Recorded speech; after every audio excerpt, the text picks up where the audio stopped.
The post-war origins of the gunrunners at the Boneyard form one of the most significant and well-documented transformations of a small group of survivors into a highly disciplined weapons manufacturing powerhouse, and their story begins in the shattered ruins of the greater Los Angeles region, where the aftermath of the Great War left behind a labyrinth of destroyed districts, feral dangers, fragmented communities, and the skeletal remains of once towering pre-war industry. Within this environment, a group of survivors found refuge inside a pre-war weapons production facility situated in what would later become known simply as the Boneyard, a name reflecting the devastated sprawl of concrete husks, broken infrastructure, and the ever-present reminder that the nuclear exchange of 2077 had reduced one of America's largest cities to a wasteland dotted with pockets of life barely clinging to stability. And it was inside this repurposed factory that a core group of individuals realized that survival in this harsh new world demanded more than scavenging, more than temporary alliances, and more than passive endurance, because the communities around them were shaped by raider brutality, mutant threats, and the scarcity of reliable protection. Recognizing these realities, the survivors fortified the old industrial complex and put its still functional equipment to use, transforming it into a bastion of weapons manufacturing that would become known throughout Southern California as the home of the gunrunners, a name that came to symbolize not only their ability to produce high-quality firearms, but also their capacity to distribute those weapons across the region with calculated efficiency and strict control. Their emergence was not immediate, nor was it born from any pre-war identity or corporate legacy, as no canonical source ties them to any pre-war company. Instead, their identity arose entirely from the ingenuity and discipline of the post-war survivors, who recognized that the factory's machines, designs, and layout could be restored and operated with enough collective effort, technical skill, and determination to create an organized production line in a world where such manufacturing capabilities had become almost non-existent. Within the protective shell of the Boneyard factory, these early gunrunners learned to operate lathes, molding systems, precision tools, and assembly equipment that had survived the nuclear blasts and decades of post-war negligence, and this growing technical ability quickly separated them from the average wasteland scavenger or raider band, because instead of relying on theft, looting, or improvised weaponry, they developed a reliable manufacturing process, yielding equipment far superior to the crude firearms cobbled together from scrap by many survivors. And this quality established an early reputation that radiated outward from the Boneyard into the surrounding settlements. The location of their factory was crucial.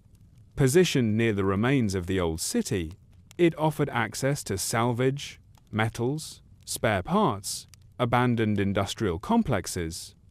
and other remnants of Los Angeles's vast pre-war manufacturing base, all of which could be dismantled or repurposed to supply the foundry's machinery. However, the Boneyard also posed significant threats, as it contained hostile factions, mutant creatures, and desperate communities fighting for survival in a wasteland where resources were scarce, law enforcement was non-existent, and daily life was shaped by conflict. These pressures forced the early gunrunners to develop strong defensive strategies, fortifying the facility with barricades, welded plating, reinforced entry points, and armed overwatch positions, and it was this constant requirement for self-defense that further reinforced their dedication to maintaining reliable, accurate, and durable weapon production,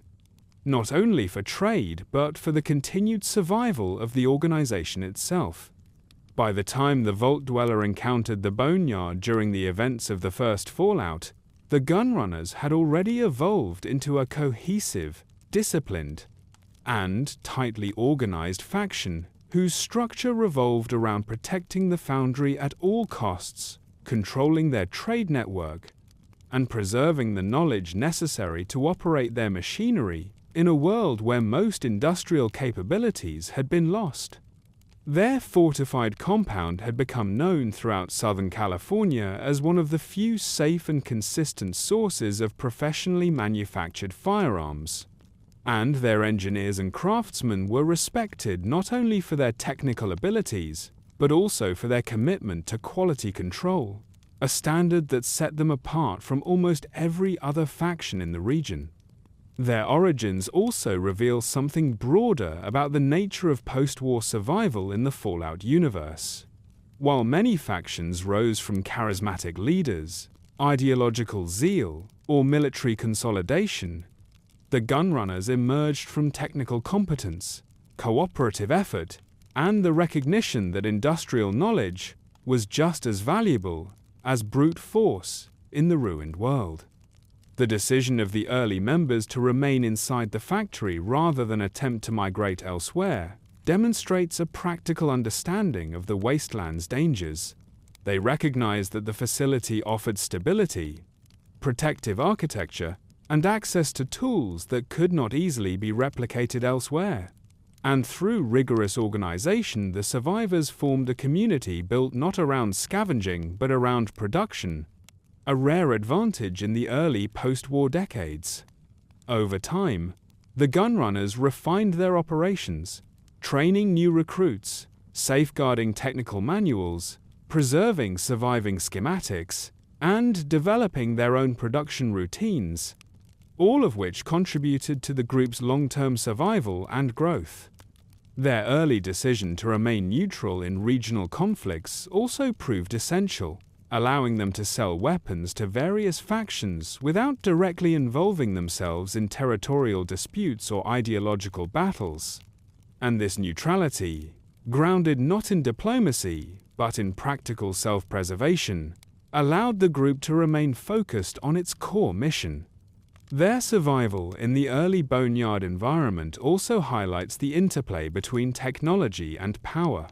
While many groups relied on makeshift arms, the Gunrunners' capability to manufacture consistent,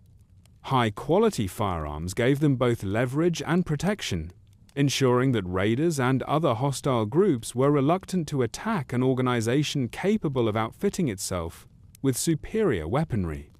When travelers in Fallout encountered the Boneyard, they found a faction that had already endured decades of post-war hardship, honed its operational discipline, forged a distinct identity based on craftsmanship and controlled distribution, and established itself as a cornerstone of Southern California's emerging economic network. This foundation, formed entirely in the ruins of the Boneyard, would support the Gunrunners' later expansion into the Mojave and cement their place as one of the most influential manufacturers in the post-nuclear world, demonstrating that their origins were not merely a matter of survival, but the deliberate construction of an industrial stronghold in a wasteland where few others possessed the knowledge, the equipment, or the discipline to replicate such an achievement. The transformation of the Boneyard factory into a fully realized weapons manufacturing stronghold stands as one of the most remarkable examples of post-war industrial resurrection in the Fallout universe, and its development reflects the Gunrunners' ability to merge resourcefulness, technical discipline, and defensive engineering into an operation capable of thriving within one of the most dangerous regions of Southern California, because the Boneyard, as first encountered in Fallout, was not merely the skeleton of the old city, but a sprawling zone of faction disputes, survivalist enclaves, mutant threats, and decaying structures that created a constant state of tension for the inhabitants who attempted to rebuild their lives among the ruins. Within this treacherous environment, the Gunrunners' factory emerged as a symbol of stability and precision, situated inside a former weapons manufacturing facility that remarkably retained enough intact infrastructure, machinery mounts, and industrial layout to serve as a foundation for renewed production, and the survivors who would become the gunrunners quickly recognized that controlling such a site meant access to something unparalleled in the post-apocalyptic world: a consistent supply of professionally manufactured firearms that far exceeded anything raiders, scavengers, or fledgling settlements could produce with scrap tools and improvised techniques. The factory's structural advantages played a critical role in its eventual transformation into a fortified stronghold, because its thick industrial walls, heavy support beams, and reinforced production floors, all remnants of the pre-war arms industry, offered a level of protection nearly impossible to replicate elsewhere in the Boneyard, where most structures were partially collapsed or stripped bare by decades of desperation. The survivors made use of intact assembly lines, scattered mechanical components, and heavy-duty fabrication rooms, refurbishing equipment piece by piece until entire sections of the factory began operating again, allowing them not only to create weapons, but to produce them with a level of consistency and reliability that the wasteland had largely forgotten. Once the machinery returned to functionality, the importance of defending it became paramount, and the gunrunners demonstrated an early understanding that industrial capacity in a devastated world was equivalent to political and economic power, leading them to reinforce the factory's perimeter with welded barricades, salvaged metal plates anchored into the crumbling concrete, reconfigured gate mechanisms, and disciplined patrols tasked with monitoring the surrounding ruins for potential threats. This defensive posture was not a luxury but a necessity, because the Boneyard contained numerous hostile elements, from raiders who saw the facility as a tempting target, to mutants that wandered through the ruins, to opportunistic factions competing for influence. And yet, the gunrunners managed to preserve their autonomy through a combination of strategic isolation, uncompromising security, and the production of weapons that deterred all but the most reckless aggressors. When the Vault Dweller visited the region during Fallout, the factory had already become a recognized stronghold, one that residents of nearby Aditum knew as a place the guards rarely left and outsiders rarely entered, and these conditions were not the result of secrecy or hostility, but a reflection of the gunrunners' practical understanding that maintaining uninterrupted weapons production required minimizing unnecessary interactions with the unstable environment around them. Inside the compound, workers, technicians, and guards functioned as a single cohesive unit,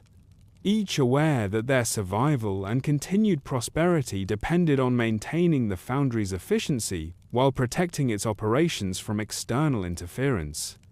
The factory's defenses were multi-layered. Elevated guard positions allowed for early detection of approaching threats, while fortified choke points limited access to the interior, and beneath the surface, storage rooms and workshops were arranged with deliberate redundancy so that critical production components could not be easily sabotaged or stolen. Even the factory's interior layout reflected this mentality, with machine rooms positioned centrally where they were shielded by outer corridors and defensive stations,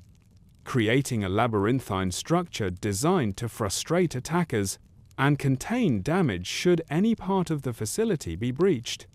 The stability offered by the factory also enabled the gunrunners to refine their manufacturing philosophy, emphasizing not just the creation of weapons but the mastery of precision craftsmanship that made their products highly sought after across Southern California. And because the Boneyard factory represented one of the few intact industrial facilities still capable of producing firearms at scale,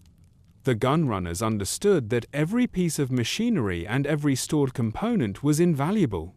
Thus, they implemented strict policies regarding maintenance, resource allocation, and workflow management, ensuring that the factory's output met consistent standards even as the wasteland outside fluctuated between relative calm and escalating violence. Over time, The facility's growing reputation spread among travelers, caravans, mercenaries, and settlements, who recognized that the gunrunners represented a rare form of professional reliability in an unpredictable world. And this reputation was reinforced by the fact that the organization remained focused on manufacturing rather than territorial expansion or political control. Their stronghold in the Boneyard was not a seat of governance, but a fortress of industry, dedicated to protecting the knowledge and equipment that allowed them to produce weapons with unmatched precision. The fortified structure also contributed to the faction's long-term sustainability, because unlike groups that relied on scavenging finite resources, the gunrunners used the factory's machinery to convert raw materials into finished products repeatedly, allowing them to maintain relevance throughout the decades and survive the shifting power dynamics of the region, including the rise of the new California Republic, the influence of the Children of the Cathedral, and the presence of mutant forces during the events of Fallout 1. Their compound, resilient, and self-sufficient, provided the physical and symbolic foundation for their later expansion beyond the Boneyard and into the Mojave, proving that an industrial facility, when defended with discipline and vision, could become a bastion of strength in the chaos of the post-nuclear world. Even as other factions rose and fell, the factory endured precisely because it was not dependent on ideology but on infrastructure, technical skill, and controlled access. And this combination of qualities allowed the gunrunners to maintain a continuous legacy of arms production that would influence entire regions long after the Boneyard was first reclaimed by survivors. In this way, the Boneyard factory was far more than a physical structure. It was the birthplace of an industrial philosophy that would define the gunrunners for generations, shaping their identity as the wasteland's premier firearms manufacturer and providing the foundation from which their influence would eventually extend from the heart of Southern California to the Mojave frontier and beyond, cementing its role as one of the most important industrial strongholds to survive the Great War. The gunrunners' ascent from a fortified Boneyard enclave to one of the most respected and widely recognized weapons manufacturers in post-war Southern California was driven not by territorial expansion or political maneuvering, but by the steady, deliberate cultivation of a reputation for producing reliable, high-quality firearms in a wasteland where most weapons were scavenged relics, improvised contraptions, or crude repairs that barely functioned under stress. And this reputation was built over decades of consistency, customer trust, and strict internal standards that set the faction apart from almost every other supplier operating in the ruins of the old world. Because while raiders, traders, and makeshift craftsmen often relied on whatever scrap they could find, the gunrunners restored and maintained the industrial machinery of the Boneyard factory in such a way that the weapons leaving their secured gates were distinguishable by their durability, precision, and uniformity, qualities so rare in the wasteland that even individuals who had never visited the Boneyard recognized the name gunrunners as a mark of craftsmanship. Their reputation began to spread shortly after the survivors who would become the gunrunners restored enough machinery to move beyond small-scale repairs and begin consistent production runs. And as caravans passing near the Boneyard traded information and goods with the surrounding communities, word of a faction capable of manufacturing weapons, rather than merely redistributing them, quickly attracted attention from mercenaries, guards, and settlers who understood the survival-defining value of a firearm that did not jam, warp, or misfire at the first sign of trouble. These early customers, encountering firearms built with revived industrial techniques, became carriers of the faction's growing legend, telling others that somewhere among the ruins of Los Angeles there was a fortified compound where men and women known for their technical skill forged weapons of pre-war grade quality using machines few others could operate. When the Vault Dweller arrived in the region during Fallout, this reputation had already matured, as evidenced by the fact that the Gunrunners were known across the Boneyard as a disciplined group producing some of the finest weapons available to civilians. And even though the faction maintained strict control over their facility and rarely allowed outsiders inside their walls, their products circulated through trade, armories,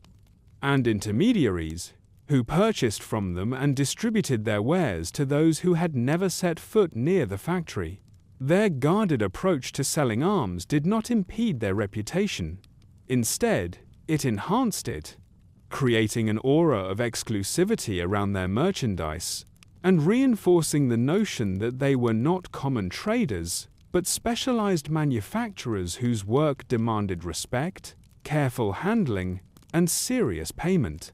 The weapons themselves served as ambassadors of the Gunrunners' skill because their assault rifles, submachine guns, and other firearms were constructed with a level of mechanical precision that surprised wastelanders accustomed to weapons suffering from rust, misaligned parts, unstable recoil, or unreliable performance under stress. And this contrast between gunrunner craftsmanship and wasteland improvisation allowed the faction to establish a reputation that traveled farther and lasted longer than most groups rooted in the chaotic environment of the Boneyard. Their growing identity as a supplier of choice was further strengthened by their neutrality, because the Gunrunners avoided entanglement in the ideological conflicts that tore apart factions like the Blades, the Regulators, the Children of the Cathedral, and even the various raider groups infesting the region. By remaining focused on manufacturing and avoiding political alliances, they earned a reputation for professionalism that transcended the immediate disputes of the Boneyard, making them a dependable presence for anyone with the caps or resources to pay for their work. Their choice to remain neutral was not merely a philosophical stance, but a business necessity, for involvement in factional disputes would have jeopardized their access to trade, threatened their defensive stability, and forced them to choose sides in conflicts where neither outcome would have benefited them. By offering weapons without attaching ideological strings, the Gunrunners positioned themselves as a non-aligned industrial power, whose influence derived not from territory, but from output, reliability, and expertise. As their reputation spread beyond the immediate boundaries of the Boneyard, their firearms began appearing in communities farther north and east, reaching travelers, mercenaries, and caravan guards encountered by the Chosen One in Fallout 2, proving that even though the Gunrunners were not physically expanding their territory, their products were shaping the experiences of people far removed from the ruins of Los Angeles. This diffusion was a testament to the economic networks of the region, where caravans from the hub, the New California Republic, and other settlements carried goods between communities, allowing gunrunner firearms to become part of the everyday landscape of survival across Southern and Central California.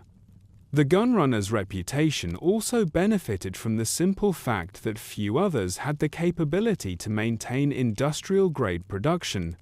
because while the New California Republic would later develop more formalized armament capabilities, their early years relied heavily on scavenged equipment and small-scale operations,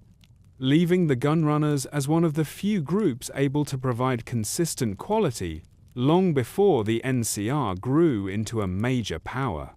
Their name became synonymous with craftsmanship, in much the same way that certain pre-war manufacturers had become household names. And even though the faction did not seek fame,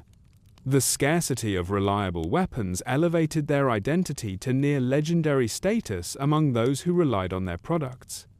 This reputation also carried an unintended strategic effect. Hostile factions often hesitated to attack the Gunrunners directly,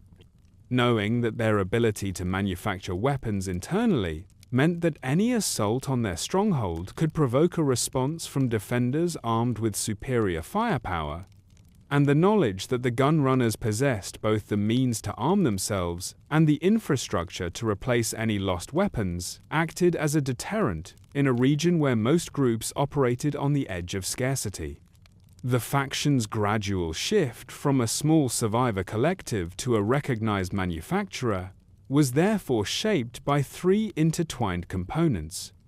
the rarity of industrial capability in the post-war world,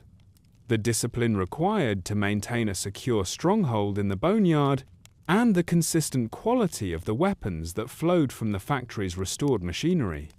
Travelers who acquired gunrunner products understood that they were holding not just tools of survival, but tangible proof that some remnants of pre-war technological sophistication had endured, giving the faction a mystique that persisted even into the Mojave centuries later, where their operations would evolve into a more corporate-styled arms supplier. But the roots of that broader legacy were planted during their early years in the Boneyard,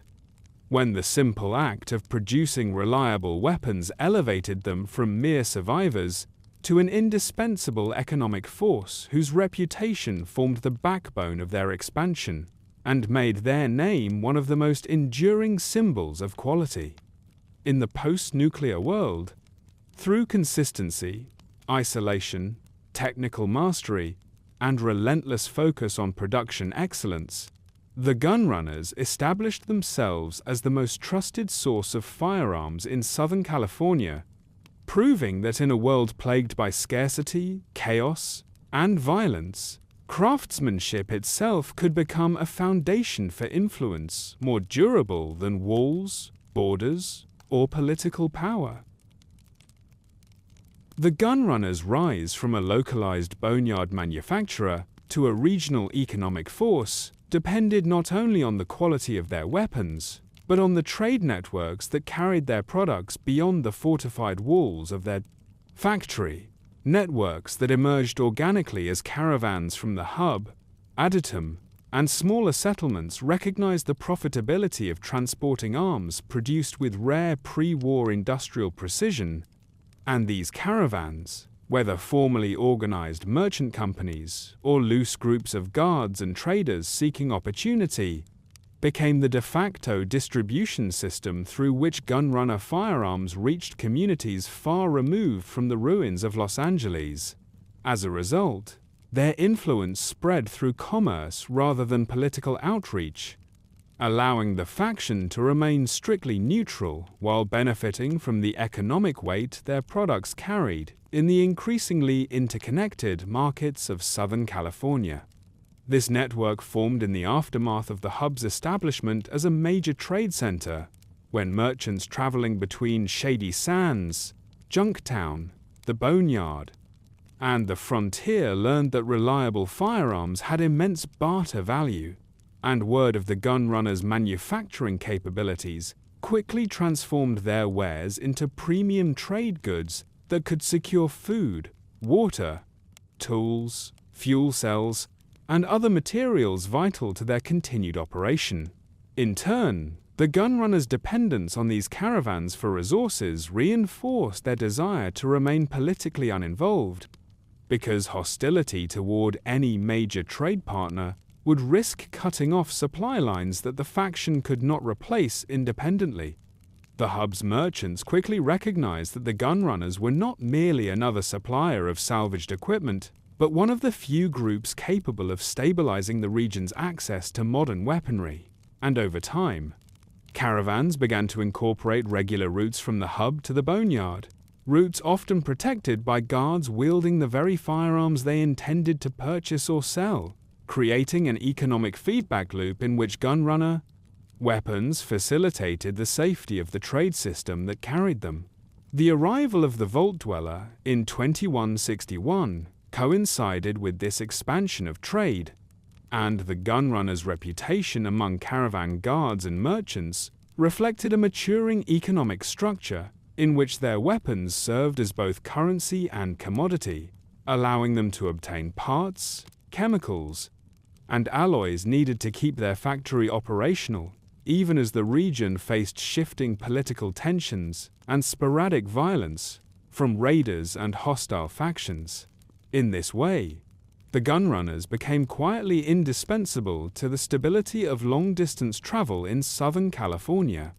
As the new California Republic began to form and expand in the decades following the Vault Dwellers' actions,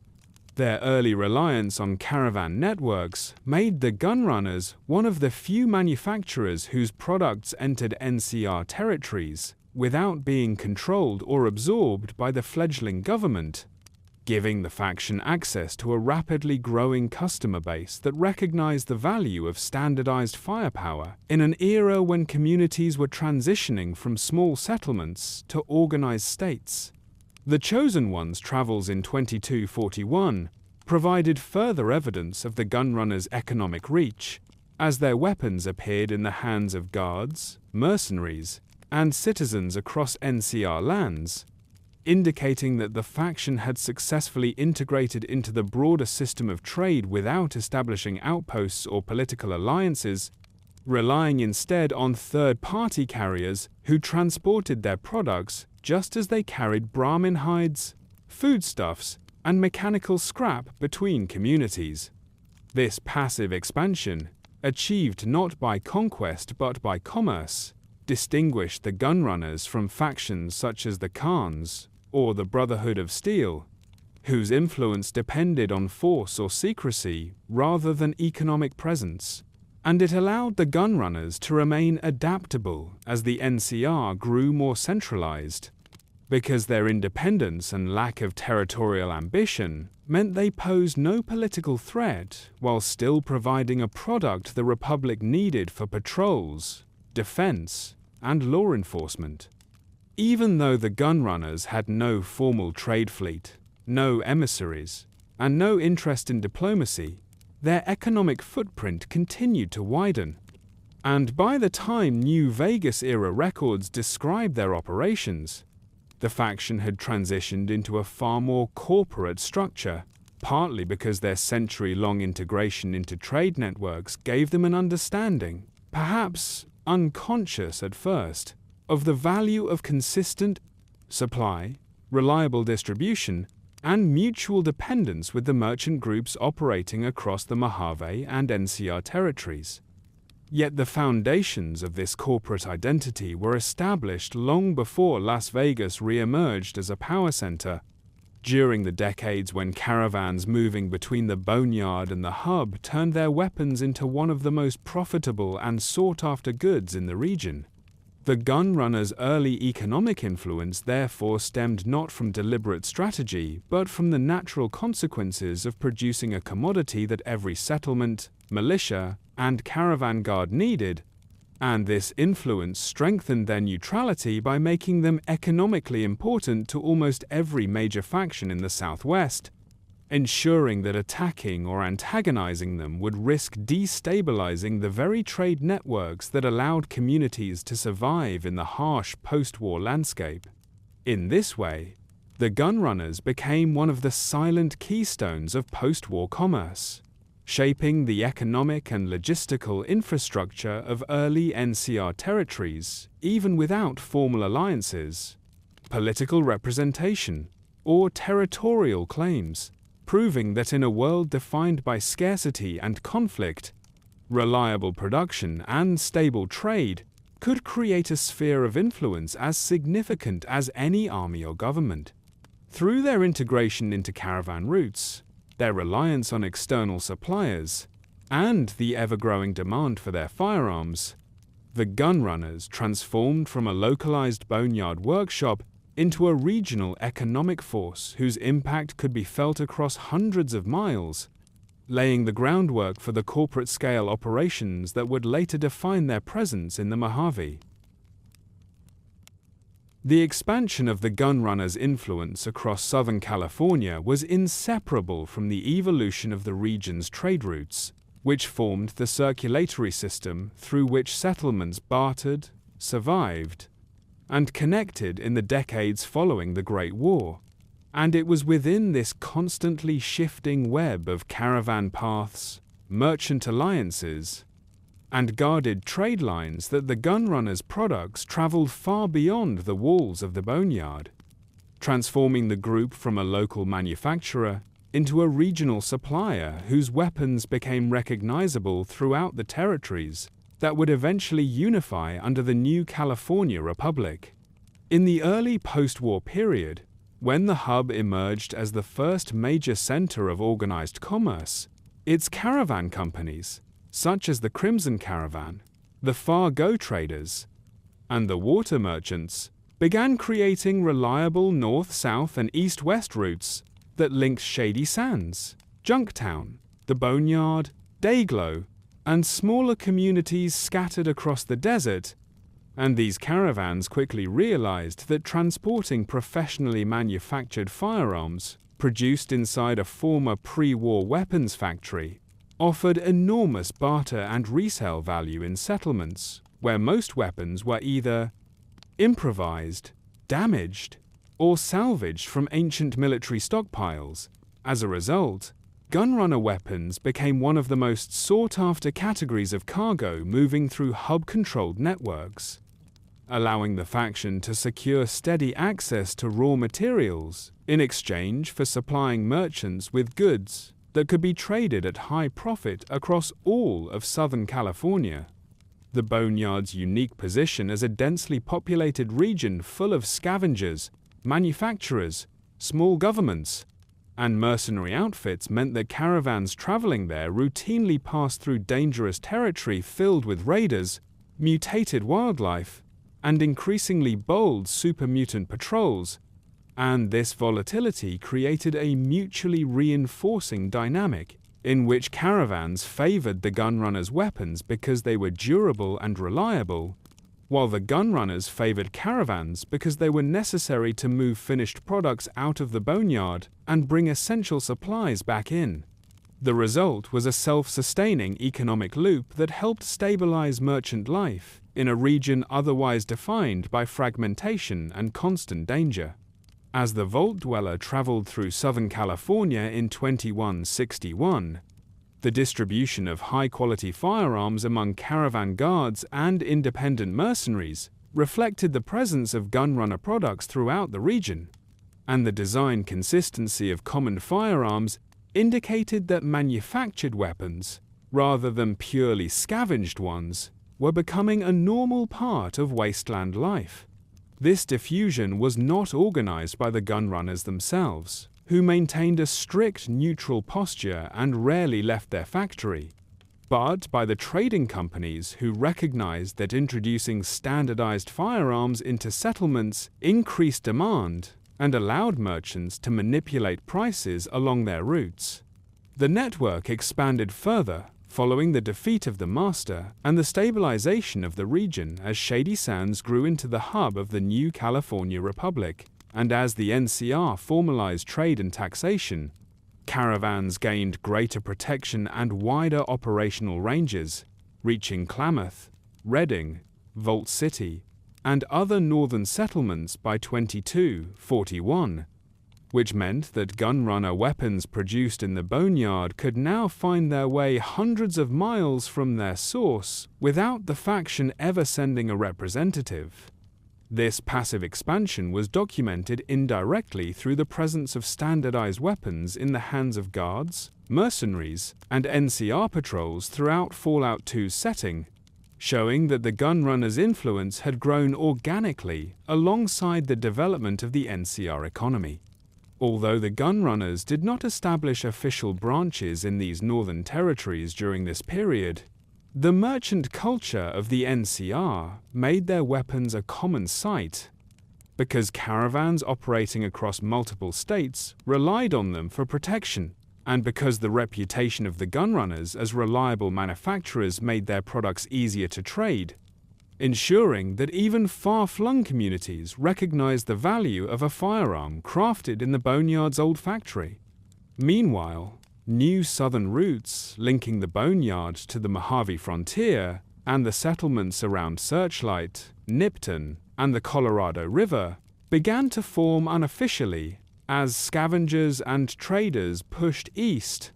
creating the earliest foundations of the trade lines that would later feed into the Mojave Express, the Crimson Caravan's Mojave branch, and eventually the formal supply corridors of the NCR's Mojave campaign. Although the region was dangerous and sparsely populated at this time, gunrunner weapons still traveled these paths, reflecting the demand for durable firearms wherever new settlers attempted to establish footholds in untamed territory. During these decades, the gunrunners remained strictly apolitical, and this neutrality enhanced their trade reach because the faction's lack of alliances meant any caravan, regardless of its employer or destination, could purchase their weapons without violating agreements or angering rivals. And this neutrality proved so consistent that even groups who opposed the NCR or engaged in criminal activity could end up using gunrunner firearms if they acquired them through trade intermediaries, theft, or battlefield salvage. By the time the NCR began extending its influence toward the Mojave and preparing its future connection to Hoover Dam, the trade networks of Southern California had already normalized the distribution of gunrunner weapons across hundreds of miles, and these networks provided the logistical foundation that later enabled the faction's transformation into a corporate-scale operation capable of supplying NCR troops, Mojave merchants, and private buyers with manufactured weaponry. In essence, the trade routes of the early wasteland shaped the gunrunners' future without the faction ever leaving the Boneyard, because the merchants and caravans who risked the open desert built an economy in which standardized firearms could circulate as freely as water, fuel, or food, allowing the gunrunners to become one of the most economically significant and widely relied upon manufacturers in the post-war West, even before they expanded into the Mojave. The gunrunner's arsenal represents one of the most important contributions to the post-war wasteland, not merely in terms of quantity, but in the standardization and reliability of firearms, at a time when most weapons were cobbled together from scavenged parts, and their ability to consistently reproduce functioning. Precise firearms established them as a singular force in Southern California, and later the Mojave, because their factories' machinery, technical knowledge, and disciplined operation allowed them to maintain uniformity across multiple weapon types, ranging from small pistols to high-powered rifles, all built to specifications that distinguished them from improvised or looted firearms. In canonical terms, the weapons produced or distributed by the gunrunners in Fallout 1 and Fallout 2, and later referenced in Fallout New Vegas, include pistols, revolvers, submachine guns, assault rifles, hunting rifles, and shotguns, all of which retained characteristics that made them reliable, durable, and easily repairable, qualities essential for survival in a wasteland where a single weapon failure could mean death, and these qualities were reinforced by the faction's insistence on maintaining the factory's equipment and production standards, even as raw materials and skilled labor became scarce. Standardization was not simply a matter of repeating assembly routines, but involved careful calibration of barrels, consistent ammunition specifications, and attention to tolerances, allowing users to interchange parts and maintain their weapons over long distances and prolonged use, which in turn made gunrunner firearms highly desirable for caravans, mercenaries, and military forces,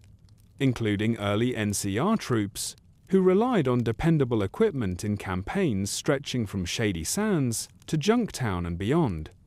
This degree of precision and consistency elevated the gunrunners above the majority of post-war weapon makers, most of whom relied on scavenging, jury-rigging, or adapting old military stockpiles that were often unreliable, incompatible, or degraded.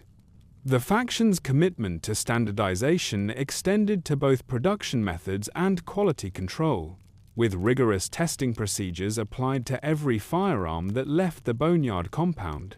ensuring that recoil, firing mechanisms, and ammunition compatibility met repeatable criteria, and these standards became a key element of their growing reputation. As word spread among settlers, merchants, and mercenaries that a gun-runner weapon was dependable and could be serviced using consistent replacement parts. In many ways, this predictability created an early post-war benchmark, influencing how other manufacturers, including the Van Graafs and Crimson Caravan armories, would later approach the assembly and distribution of firearms in the Mojave. In addition to precision and reliability, the gunrunner's arsenal was notable for its diversity, as the factory produced weapons suitable for a range of users and tactical needs, from light pistols that could be carried easily on long caravan journeys to fully automatic submachine guns capable of defending a stronghold against raiders or mutant incursions,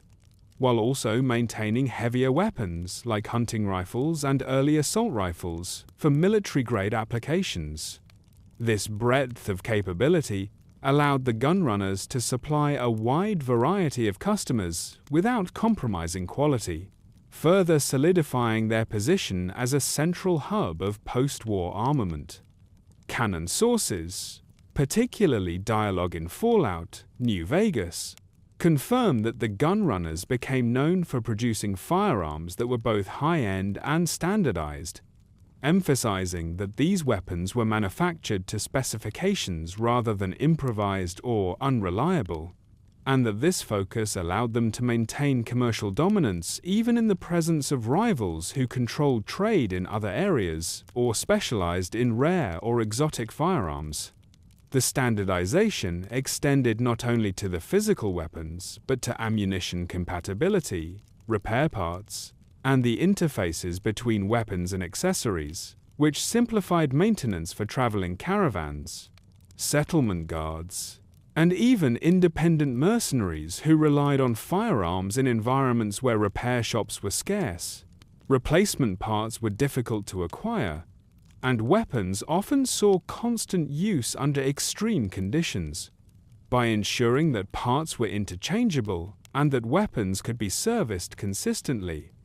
the gunrunners created a functional ecosystem of firearms that allowed their products to remain in circulation across Southern California long after leaving the factory, further enhancing their reputation and cementing their influence on the region's military and economic systems. In essence, the gunrunner arsenal exemplifies the intersection of surviving pre-war technology, disciplined post-war craftsmanship, and strategic foresight, because the faction understood that reliability, standardization, and accessibility were just as important as production volume in creating influence and ensuring survival. The Boneyard factory, through careful management of machinery, workforce, and raw materials, produced weapons that became both tools of survival and instruments of economic power, and the widespread presence of these firearms in the wasteland by the time of Fallout 2 and into the Mojave campaigns demonstrates the long-term effectiveness of their approach, proving that industrial consistency and technical mastery could create authority and trust in a world otherwise defined by chaos, scarcity, and constant danger.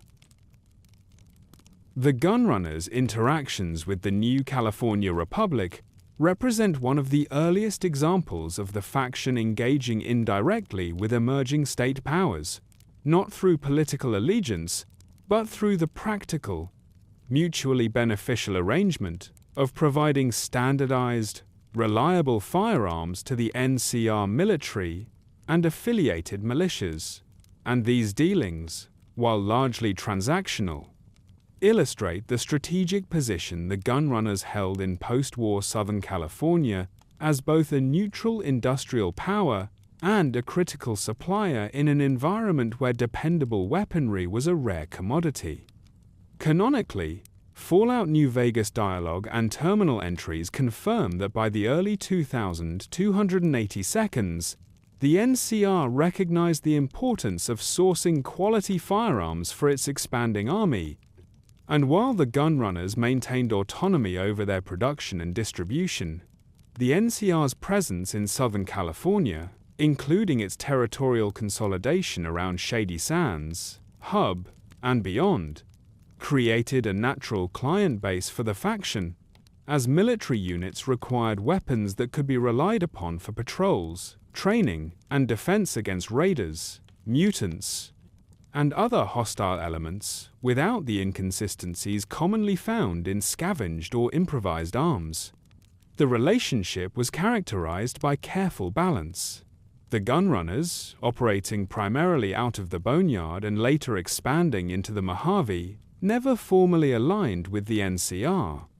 Yet they supplied weaponry in ways that benefited both parties. Because the NCR gained access to firearms capable of standardized maintenance and predictable performance, while the gunrunners acquired resources, protection for trade routes, and economic stability without becoming embroiled in political conflicts, a strategy that preserved their neutrality while extending their influence. Their contracts, whether formal or informal, involved direct sales to NCR procurement officers or via intermediaries such as caravans and mercenary supply lines, ensuring that the Boneyard remained the primary hub of production even as their market influence widened. The practical effects of these arrangements were evident during NCR expansion campaigns and skirmishes in Southern California,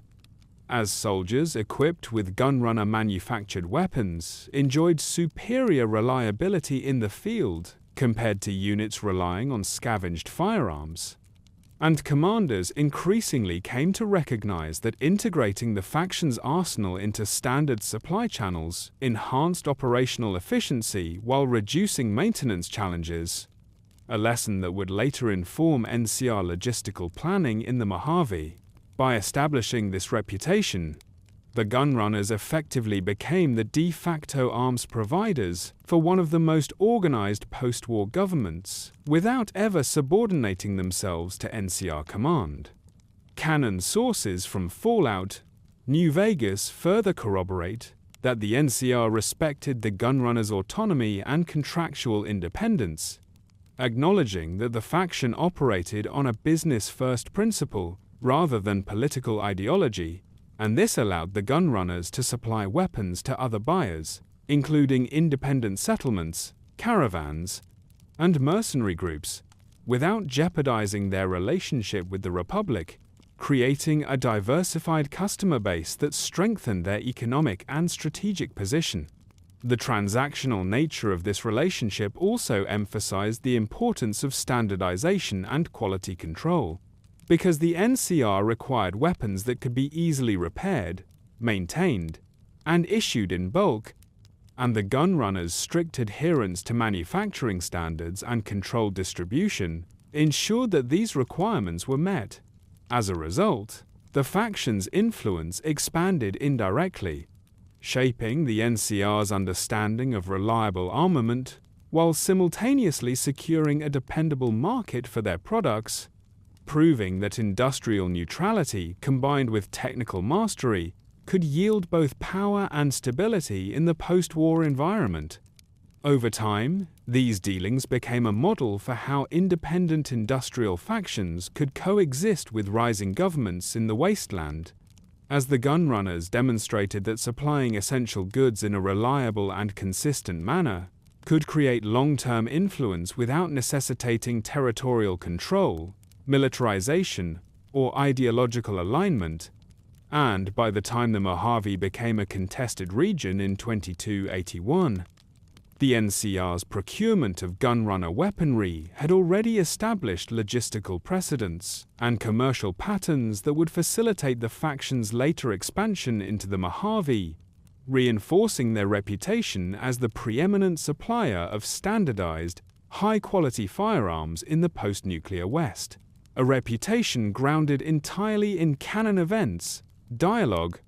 and references that emphasize their contractual neutrality, technical competence, and indispensable role in sustaining one of the wasteland's most organized military forces. The transition of the gunrunners from a regional Boneyard-based manufacturer into a corporate-style operation in the Mojave by 2281 represents a pivotal evolution in their history, reflecting both their mastery of industrial techniques and the strategic foresight to expand into emerging markets without sacrificing the operational discipline, neutrality, and technical precision that had long defined them, because the Mojave, with its scattered settlements, trade hubs, and contested territories, presented a unique opportunity to apply the same principles that had sustained them in Southern California, namely, the maintenance of strict production standards, controlled distribution, and secure facilities on a larger and more commercially visible scale. Canonically, Fallout New Vegas establishes that the Gunrunners Mojave factory operates as a centralized hub with advanced security, an automated kiosk system for customer interaction, and a workforce trained to maintain consistent quality across a wide array of firearms, demonstrating a level of corporate organization previously unseen in their Boneyard operations, where management had been simpler and the scale smaller. The move into the Mojave was driven in part by market opportunity. The post-war Mojave was a region in which the demand for reliable weapons had grown due to the ongoing tension between the new California Republic and the Legion, the presence of independent settlements like Goodsprings and Novak, and the expansion of trade routes connecting smaller towns to the Las Vegas region. By establishing a presence there, the gunrunners ensured access to a customer base that included both emerging governmental forces, mercenary groups, and civilian markets, while simultaneously maintaining their established relationships in Southern California through caravan networks and intermediaries, allowing them to consolidate economic influence across a broader geographic area. The professionalization process involved more than physical relocation. The Mojave facility was designed with operational efficiency, automation, and customer interaction in mind, incorporating automated production monitoring, security drones, and a kiosk system that minimized human contact while maintaining sales, reflecting an evolution from the small, manually operated Boneyard factory to a large-scale, semi-corporate operation that could reliably serve multiple markets without direct managerial intervention at every stage, and this system ensured that their weapons were distributed with the same reliability, standardization, and quality control that had made them famous decades earlier. Canon sources describe this setup as both practical and strategically defensive, as the kiosk allows the gunrunners to maintain a physical presence in the Mojave without exposing staff to unnecessary risk, while simultaneously projecting an image of professionalism and high-end industrial capability that reinforces the brand identity they had cultivated since the Boneyard era, demonstrating a continuity between historical craftsmanship and modernized production methods. The corporate-style structure also included a clear chain of responsibility among technicians, production supervisors, security personnel, and logistics coordinators, reflecting lessons learned from decades of operating in hostile environments. And this hierarchy allowed the gunrunners to maintain control over both product quality and supply distribution, while limiting vulnerability to external threats, such as raiders, Legion scouts, and unpredictable local conflicts. In other words, professionalization was as much a survival strategy as a commercial strategy,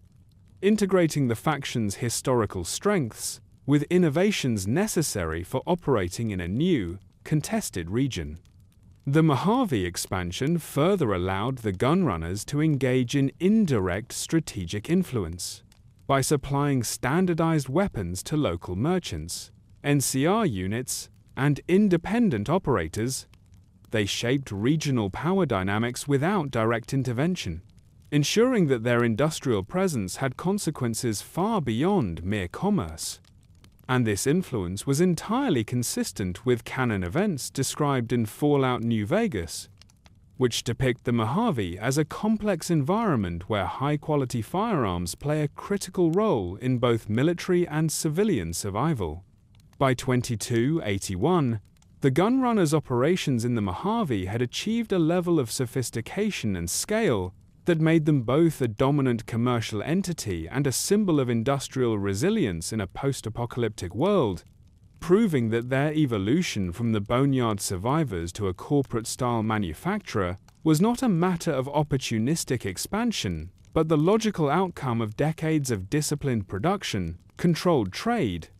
and adaptation to environmental, social, and military conditions, all of which reinforced their status as one of the most professional, efficient, and strategically neutral arms suppliers in the wasteland,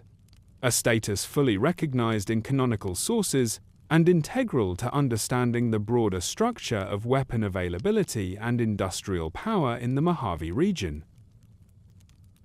The Gunrunners' Mojave facility, as depicted in Fallout New Vegas, represents a culmination of decades of post-war industrial adaptation, combining high-quality firearms production with cutting-edge defensive automation, and this integration of manufacturing and security exemplifies the faction's strategic understanding of survival, commerce, and deterrence in a lawless environment. Because by 2281, the Mojave had become a contested frontier in which the new California Republic, Caesar's Legion, independent settlers, and mercenary groups all sought access to reliable weapons, creating conditions in which a high-value arms manufacturer required more than walls, gates, and human guards to protect its intellectual property, personnel, and inventory. The automated security measures built into the Mojave factory allowed the Gunrunners to maintain full operational control without exposing staff to unnecessary risk, ensuring that only authorized customers could purchase weapons, while intruders were deterred or neutralized by surveillance systems, automated turrets, pressure-sensitive alarms, and other mechanized defensive technologies, all of which are confirmed in canonical references from terminal entries, dialogue, and in-game environmental design. The facility's design reflects a clear understanding of both the geography and the socio-political conditions of the Mojave, as the compound is strategically positioned to monitor approaching routes, control access from multiple directions, and integrate natural terrain features into its defensive strategy, allowing the Gunrunners to prevent raids, ambushes, or unauthorized incursions while maintaining uninterrupted production. Such planning mirrors the lessons learned from decades of operating in the Boneyard, where vulnerability to raiders, mutants, and competing factions had shaped every aspect of site security, from perimeter reinforcement to internal workflow. Canonical gameplay elements demonstrate that this automation extends not only to perimeter defense, but also to transactional interfaces, such as the kiosk system, which enables customers to purchase weapons while maintaining physical separation from the factory's staff, further enhancing operational security and minimizing exposure of critical personnel to theft, sabotage, or violent attack. And the combination of kiosk-based commerce and automated perimeter defense illustrates a uniquely corporate approach to arms manufacturing in a post-apocalyptic setting. The security infrastructure is also preventative and redundant, incorporating early detection sensors, turrets calibrated for lethal response,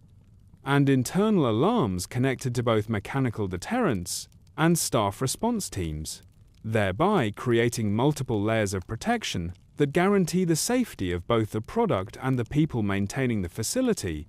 And this approach allows the Gunrunners to focus on scaling production, maintaining quality control, and servicing a geographically expanding customer base without requiring constant manual defense,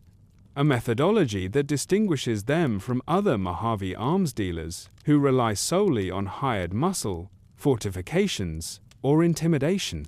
By integrating automated security with production oversight, the gunrunners created a self-sufficient industrial ecosystem in which weapon manufacturing, quality control, and defensive strategy are inseparable, ensuring operational continuity even under potential siege conditions. And this combination of automation and strategic foresight helped cement the faction's reputation as both a reliable supplier and a nearly untouchable target, a status that continues to influence the regional balance of power, particularly in relation to NCR supply chains, mercenary operators, and independent settlers who rely on their products. Furthermore, canonical references indicate that the Mojave facility's security systems are calibrated to prioritize the protection of high-value components, ammunition stockpiles, and production schematics, reflecting a long-term understanding that intellectual property, the schematics, manufacturing techniques, and standardized parts was as critical as the firearms themselves,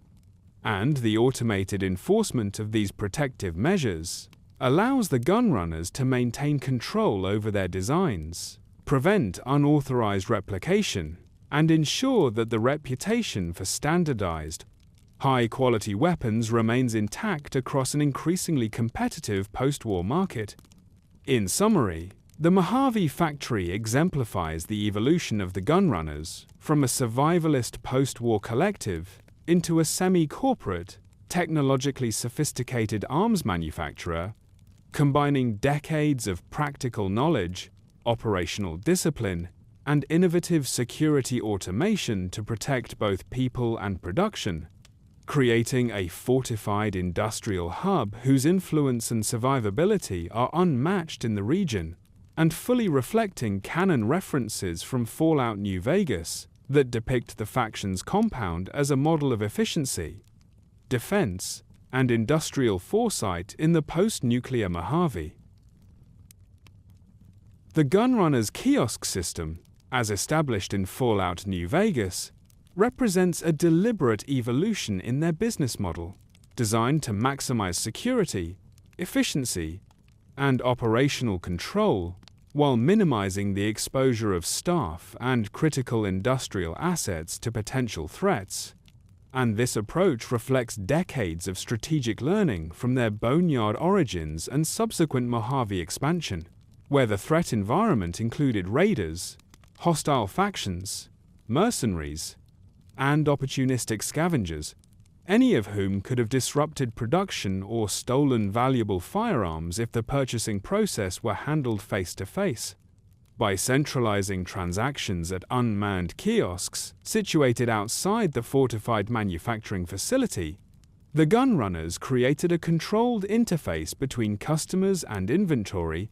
allowing sales to proceed smoothly while staff remained protected behind reinforced barriers. A design that effectively turned commerce into a secure, automated interaction, reducing the risk of sabotage or theft, while maintaining the faction's ability to meet regional demand for standardized firearms. The kiosk system also enforces strict customer isolation policies, which are manifested in canon gameplay through dialogue, the layout of the gunrunner's compound, and in-game mechanics. Customers can select weapons, complete transactions, and receive supplies without direct contact with the technicians, engineers, or armed guards inside the factory, ensuring that critical knowledge, schematics, and production methods are never exposed to outsiders, a measure reflecting the gunrunner's long-term understanding that intellectual property, standardized parts, calibration techniques, and assembly processes constitutes as much of their power as the finished firearms themselves. The system allows for controlled inventory management, as each kiosk is linked to the factory's production outputs and storage, enabling real-time adjustment of stock levels,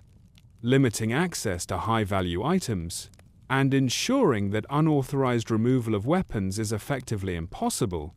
And these operational policies mirror corporate-style inventory control, despite the post-apocalyptic context, demonstrating the faction's ability to adapt industrial-era principles to survival conditions. By separating customers physically from the compound and utilizing automated transactional mechanisms, the gunrunners also reinforce the perception of professionalism and reliability. Visitors immediately recognize that they are dealing with a disciplined, secure, and highly organized arms supplier rather than a simple scavenger or informal trader, which enhances the brand's reputation in the Mojave and allows the faction to maintain premium pricing, high demand, and market dominance without requiring direct marketing or public relations efforts. Canon sources indicate that the kiosk system is complemented by external security measures, including patrols, sensors, and automated defenses, creating an integrated network where access, transaction, and surveillance are interconnected, further reducing risk while increasing operational efficiency. And this arrangement allows the gunrunners to maintain a constant flow of trade with the NCR, independent operators, and mercenary groups, even in an environment where the threat of theft or violence is ever present. The policy of customer isolation also extends to information management. Sales records, product specifications, and pricing are controlled internally and never disclosed to outsiders, preventing competitors from replicating their production methods and reinforcing the long-term durability of the Gunrunner brand, a strategy that reflects an understanding of both industrial secrecy and market leverage. As rivals such as the Van Graffs or Crimson Caravan remain aware that the Gunrunner's success is built on both superior product quality and tightly controlled operational procedures. Moreover, this system reduces the need for manual oversight, allowing staff to focus on production, maintenance, and logistics rather than policing customers. And in doing so, the gunrunners achieve a level of operational scalability uncommon in the post-war wasteland, demonstrating that sophisticated procedural design and risk mitigation can be as effective a form of power as physical fortifications or armed personnel. And the kiosk system, combined with strict isolation policies, ensures that the Mojave facility functions as a secure, self-sufficient industrial hub, capable of meeting high demand without compromising the safety of employees, the integrity of production, or the exclusivity of the gunrunner arsenal, an arrangement fully consistent with canonical descriptions and in-game mechanics in Fallout New Vegas. The gunrunners' operations in the Mojave were conducted within a highly competitive commercial environment, dominated by other major arms suppliers such as the Van Graffs of North Vegas and the Crimson Caravan, whose influence over regional trade routes presented both challenges and incentives for the gunrunners to maintain superiority in quality, security, and brand recognition. And this landscape illustrates how post-war commerce in the Mojave was shaped not solely by force or ideology, but by strategic positioning, operational discipline, and the consistent delivery of high-quality products. Canonically, Fallout New Vegas provides numerous references to these rivalries, highlighting the Van Graff's luxury market specialization, the Crimson Caravan's broad merchant networks and logistics capabilities, and the gunrunner's reputation for standardized, reliable firearms, all of which created a nuanced marketplace in which customers could weigh price, availability, product quality, and security when choosing a supplier, and these factors determined the relative success of each faction. The Van Graffs, renowned for their focus on high-end weaponry, emphasized rarity, customization, and prestige, appealing to wealthy clients and collectors, whereas the gunrunners prioritized industrial consistency and reliability, producing firearms suitable for general use by mercenaries, NCR troops, caravan guards, and independent settlers, ensuring that their products were widely compatible and easily maintained. This distinction created a natural division of market segments and allowed the gunrunners to dominate the practical arms supply sector, while the Van Graaffs retained a smaller, specialized clientele, a dynamic reinforced by dialogue, environmental design, and in-game economics. Simultaneously, the Crimson Caravan operated as a vast logistical network, connecting settlements, trade hubs, and traveling merchants across the Mojave and beyond, leveraging their control of caravan routes to distribute firearms, supplies, and other goods.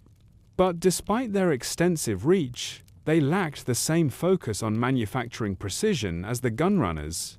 which meant that while the Crimson Caravan could facilitate trade at scale, it often relied on sourcing weapons from other producers, including the gunrunners themselves or pre-war stockpiles, highlighting the factions' dual advantage of both producing and controlling supply, a combination that reinforced their dominance within the competitive environment. Canon sources describe a balance of tension and mutual recognition among these entities. The gunrunners and Van Graaffs occasionally engage in indirect rivalry over customer loyalty and market influence,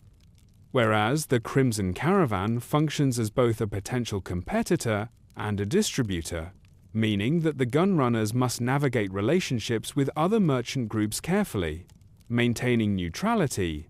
brand authority, and consistent product quality to remain indispensable, because any lapse in reliability could allow rivals to encroach upon their market or disrupt trade networks.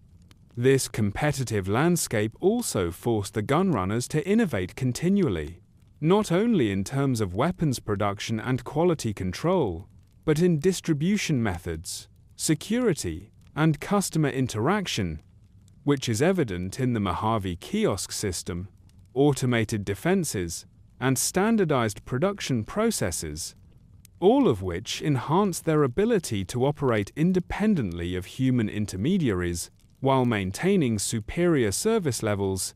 effectively allowing them to outperform rivals who depended on conventional trade and personal negotiation. Moreover, the presence of multiple competitors in the Mojave created a quasi-regulated market in which reputation, operational efficiency, and product reliability determined long-term survival more than brute force, and the gunrunners capitalized on this by leveraging their history of standardization, industrial expertise, and logistical foresight to establish a foothold that competitors found difficult to challenge, securing not only immediate economic returns, but also long-term strategic influence over regional armament. The interplay between these factions demonstrates that post-war commerce required both industrial capability and strategic adaptability. While the Van Graaffs could threaten market share in high-end weaponry and the Crimson Caravan controlled trade channels, the gunrunners' mastery of automated, high-quality production and secure,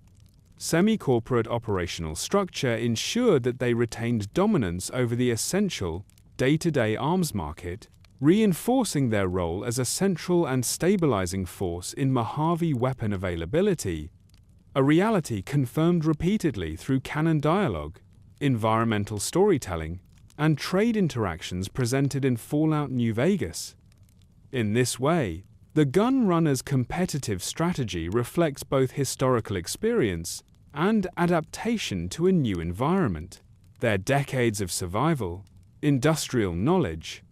and logistical acumen allowed them to thrive in a marketplace defined by rivals with complementary strengths and weaknesses, ensuring that their influence remained preeminent even amidst a complex and dynamic trading ecosystem.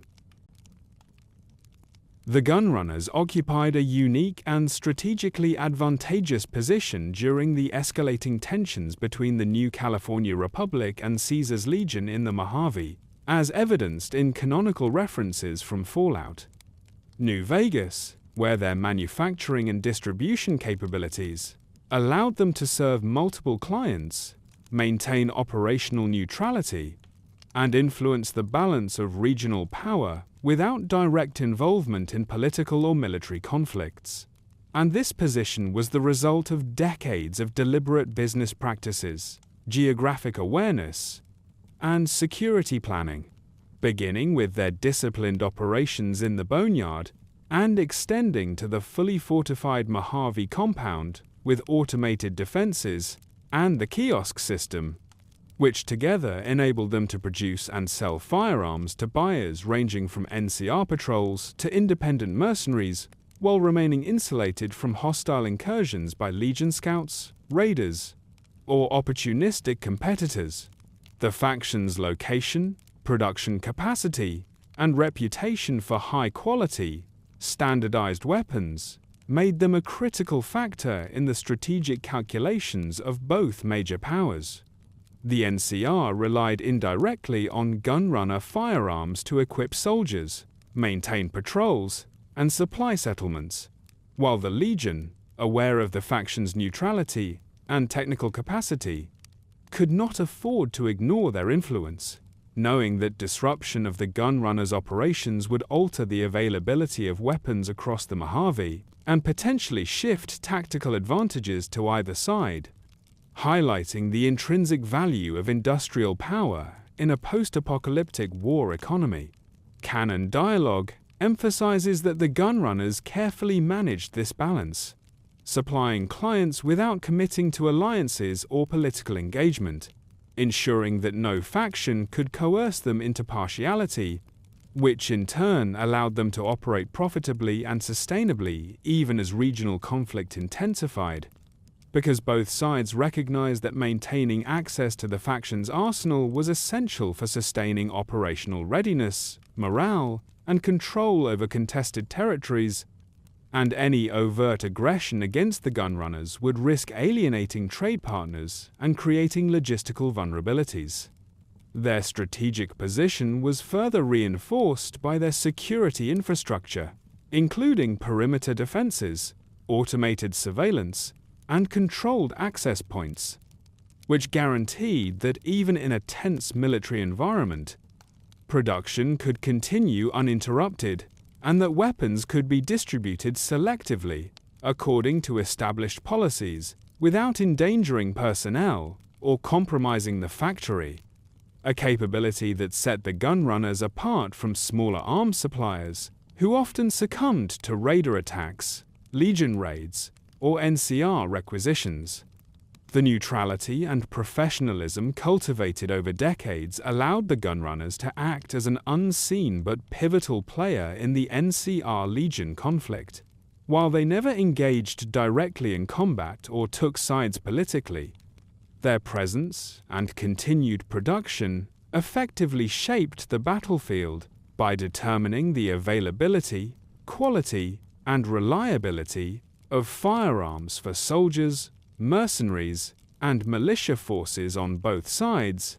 underscoring the broader principle that industrial capacity and consistent supply could exert influence equal to, or even exceeding, the power of conventional military forces in the post-nuclear West.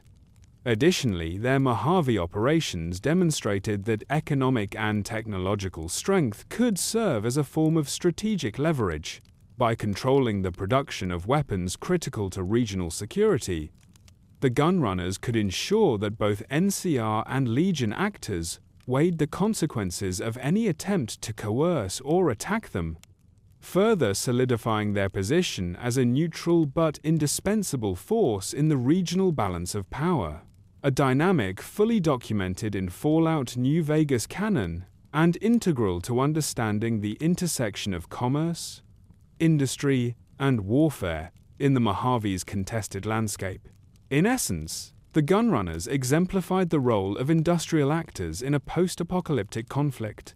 wielding influence not through political allegiance or military might, but through the disciplined production of essential resources, careful management of trade networks, and strategic maintenance of neutrality, positioning themselves as a stabilizing and decisive factor in the volatile NCR Legion frontier, whose decisions could ripple across the Mojave without the faction ever needing to fire a single shot. The gunrunners' presence in the Mojave, fully established by 2281, fundamentally shaped the region's weapon availability, a fact confirmed in canonical sources from Fallout New Vegas, where their products are encountered widely among NCR troops, independent mercenaries, caravan guards, and settlers, demonstrating that the faction's influence extended far beyond the confines of their fortified Mojave factory and kiosk system. By producing standardized, high-quality firearms and controlling both production and selective distribution, the gunrunners effectively set the benchmark for reliable weaponry in a region otherwise characterized by scavenged, improvised, or degraded arms, and this dominance over supply had significant strategic and economic implications because individuals and groups depended on the accessibility of their weapons to defend themselves, conduct trade, or project force across contested territories. The faction's controlled distribution ensured that weapons could reach multiple layers of society without compromising security. NCR military units obtained standardized rifles and sidearms that were compatible with existing arsenals. Independent operators acquired firearms capable of enduring extended campaigns or skirmishes, and settlers or caravan guards could secure dependable weapons for personal protection, a consistency that in turn reinforced the faction's reputation and made their inventory highly desirable compared to the often unpredictable alternatives available from other vendors, such as the Van Graafs or Crimson Caravan, whose products were either limited in quantity, specialized, or distributed unevenly across trade networks. Canon sources indicate that the gunrunners' dominance over availability was not merely a result of their industrial capacity, but also of their sophisticated logistical approach, which integrated secure production, automated kiosk sales, and caravan networks to extend reach without risking personnel or intellectual property, meaning that their firearms could appear widely in the field while the faction itself remained largely insulated from the political and military conflicts surrounding the Mojave, a strategic model that allowed them to shape the distribution and accessibility of weapons without engaging directly in combat or aligning with any faction. This influence is particularly evident in the ubiquity of their firearms in the hands of NCR patrols, where standardized models allow for easier maintenance, predictable performance, and integration into coordinated military strategies, highlighting that the gunrunners' operational impact extends from individual users to large-scale organized forces, a phenomenon mirrored among mercenary groups and independent settlers who benefit from reliable armament during trade, exploration, and defense. The widespread presence of these firearms effectively created a baseline for what constitutes dependable weaponry in the Mojave, influencing expectations, market prices, and strategic planning for every faction operating in the region. Additionally, their influence extends indirectly through competition. The existence of gunrunner weapons shapes the strategies of rivals such as the Van Graafs and Crimson Caravan, who must either differentiate their products, maintain quality standards, or rely on niche markets to compete, ensuring that the gunrunners remain the default source of trusted firearms and reinforcing a form of market authority akin to a de facto industrial monopoly without requiring territorial control. Beyond commerce, this widespread availability affects regional stability, as the presence of reliable firearms in civilian and paramilitary hands reduces dependence on opportunistic or irregular weapons, stabilizes defensive capabilities for settlements, and enables mercenary forces to operate effectively across disputed territories, all of which amplify the faction's indirect influence on the balance of power in the Mojave. Canon evidence consistently reflects that nearly every armed actor encountered by the player possesses, or has access to, firearms traced back to the gunrunners, demonstrating the scope and durability of their supply networks and highlighting how their disciplined production, strategic distribution, and quality control have transformed the Mojave's armament landscape. In essence, the gunrunners' influence on weapon availability illustrates that post-war industrial capacity, when paired with operational foresight and secure logistics, can extend a faction's impact far beyond its walls, dictating not only what weapons are present in the hands of individuals, but also shaping the tactical capabilities of armies, militias, and mercenaries, a role they maintain without ideological commitment, territorial conquest, or direct participation in regional conflicts, a reality that underscores the enduring significance of their standardized, high-quality arms in the Mojave's socio-political and military environment. During the events leading to the Second Battle of Hoover Dam in 2281, the gunrunners played a crucial, though indirect, role in shaping the conflict through their provision of standardized, high-quality weaponry to multiple factions operating in the Mojave, a fact that is canonically supported by Fallout, New Vegas dialogue, environmental storytelling, and references to NCR procurement practices, which indicate that both New California Republic forces and independent mercenaries relied heavily on firearms traceable to the gunrunners' Mojave operations, while the faction remained politically neutral and did not directly engage in combat. Their production and distribution networks ensured that the weapons necessary for effective battlefield performance were available to soldiers, militia units, and contracted mercenaries, thereby influencing the outcome of engagements at the dam, where firepower, reliability, and supply lines were decisive factors in the clash between the NCR, Caesar's Legion, and Allied forces. The strategic timing of production increases leading up to the battle reflects both market demand and operational foresight, as the gunrunners anticipated the heightened need for firearms due to escalating tensions in the region, supplying sidearms, rifles, submachine guns, and ammunition to NCR units, independent operators,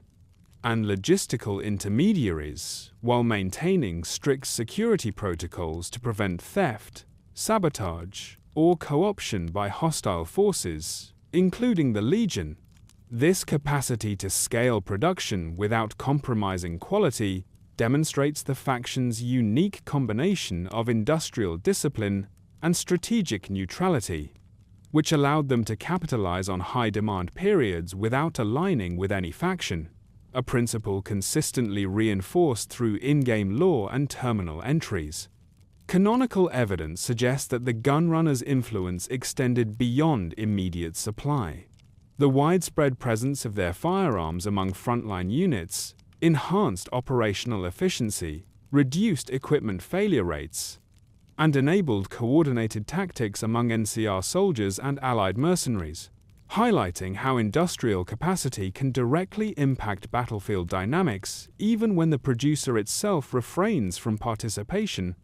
and emphasizing that logistical reliability was as critical to the Second Battle of Hoover Dam as troop numbers, terrain, or leadership. Additionally, the faction's automated kiosk system, secure Mojave compound, and caravan-based distribution allowed rapid resupply to units operating in the field while maintaining the integrity of production, ensuring that NCR supply lines remained stable even under combat stress, and preventing weapons shortages that might otherwise have forced troops to rely on scavenged or improvised arms of inconsistent quality. This level of reliability underscores the gunrunners' role as a silent yet essential backbone of military capability in the region. The neutrality and professionalism of the gunrunners meant that while both the NCR and mercenary forces benefited from their products, Caesar's Legion could neither coerce nor exploit the faction without risking operational failure, ensuring that the gunrunners retained strategic independence even as their influence on the battlefield expanded, a dynamic reflected in in-game dialogue noting the widespread distribution of their firearms to various combatants and the consistent effectiveness of those weapons in engagements throughout the Mojave. Their contribution to the Second Battle of Hoover Dam exemplifies the broader principle that industrial capacity, logistical planning, and controlled distribution can exert decisive influence in post-apocalyptic conflicts. By supplying standardized firearms at the right time, in sufficient quantity, and with consistent quality, the gunrunners shaped the combat readiness of forces on the ground, affected the balance of power, and demonstrated that a faction's strategic impact need not rely on direct military engagement, ideological alignment, or territorial conquest, but can instead emerge through the disciplined application of industrial and logistical expertise, a reality entirely supported by canonical sources and reflected in the distribution of weapons, mercenary equipment, and NCR operational readiness during this climactic confrontation in the Mojave.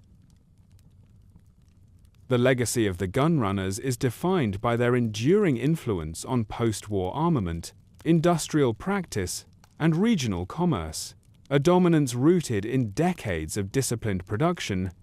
standardized firearms, secure logistics, and strategic neutrality, all of which are thoroughly supported by canonical references in Fallout 1, Fallout 2, and Fallout New Vegas, and which illustrate how a faction can achieve long-term power and relevance in a post-apocalyptic world without territorial conquest, political alignment, or military engagement. From their origins in the Boneyard, where survivors repurposed pre-war machinery to produce reliable weapons for a fragmented wasteland, to the establishment of their fully automated Mojave factory and kiosk system, the gunrunners consistently demonstrated that operational discipline, quality control, and the ability to adapt to environmental, social, and military conditions are as critical to influence as traditional displays of force, and by maintaining strict control over production and distribution, they ensured that their firearms became the standard by which all post-war weaponry was measured, shaping expectations, tactics, and logistical practices for both civilian and military users. Canon sources confirm that their products, widely distributed among NCR troops, independent mercenaries, and settlements across Southern California and the Mojave, provide a level of reliability, interchangeability, and durability unmatched by competitors, and that their influence extends indirectly through market pressures, competitive benchmarking, and the shaping of trade networks, as rivals such as the Van Graffs and Crimson Caravan must adapt to the presence of a faction whose weapons are simultaneously accessible, high quality, and strategically indispensable, illustrating that industrial prowess and operational foresight can establish long-term dominance even without traditional forms of political or military authority. The corporate professionalization of the Mojave facility, coupled with their automated security systems and kiosk-based commerce, reflects a forward-thinking approach to risk management, employee protection, and brand integrity, ensuring that the gunrunners could maintain production under threat, protect intellectual property, and continue to meet demand without compromise, a model that would influence post-war manufacturing philosophies for decades to come and reinforce the notion that industrial sophistication is a form of power, equivalent to territory or armed force in the wasteland. Their legacy also includes a lasting impact on the availability and quality of weapons in the hands of NCR forces, mercenaries, and independent operators, demonstrating that a faction need not fight directly to shape military outcomes. By supplying reliable, standardized firearms at the right scale, they influenced combat readiness, tactical options, and strategic planning throughout the Mojave, a contribution evident in the Second Battle of Hoover Dam and mirrored across multiple regional conflicts,